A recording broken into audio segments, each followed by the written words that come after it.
देखो, तुम्हारे बाप के मरने के बाद उनकी 3 चीजें बची हैं। कौन सी 3 चीजें? पहली है दौलत, दूसरी है जमीन के कागज और तीसरी है उनकी नसीहत। अब ये बताओ, तुम तीनों में से कौन क्या चीज लेगा? देखो, मैं तो जमीन लूंगा। और मैं लूंगा ये सारी दौलत, क्योंकि मैं दौलत से प्यार करता हूँ। अब तो खाली उनकी नसीहत ही बची है। मुझे उनकी नसीहत ही दे दीजिए। बेटा, मेरी इस नसीहत से तुझे बहुत तरक्की मिलेगी।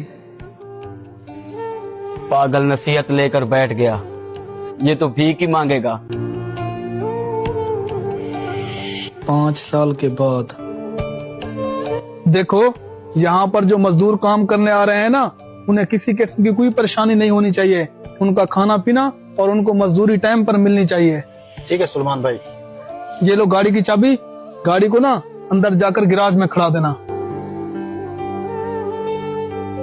अरे यार, कहाँ रह गए हैं तुम्हारे मजदूर? काफी टाइम से मैं उनके इंतजार में खड़ा हूँ। हाँ ठीक है, थोड़ा जल्दी भेजो। यार, जगह तो यहीं कहीं बताई थी। अरे वो रहा मालिक।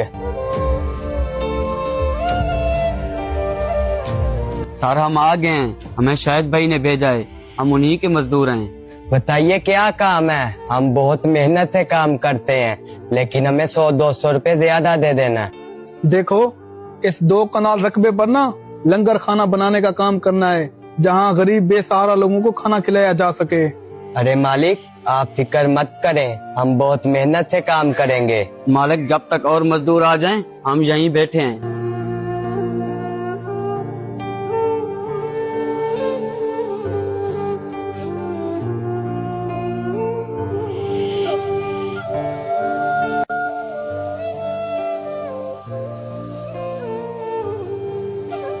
अरे भाई, तुम लोग? भाई तुम?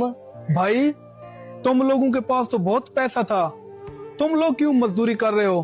भाई, हमारे पास पैसा तो बहुत था, लेकिन हमने पैसे की कदर नहीं की, सारा पैसा याशी में उड़ा दिया। और हम दोनों ने पैसे मिलाकर एक बिजनेस शुरू किया था, वो बिजनेस बर्बाद हो गया, इसलिए हमें मजदूरी करनी पड़ी। लेकिन भाई, आपने 5 साल में ऐसा क्या किया जो इतने अमीर हो गए?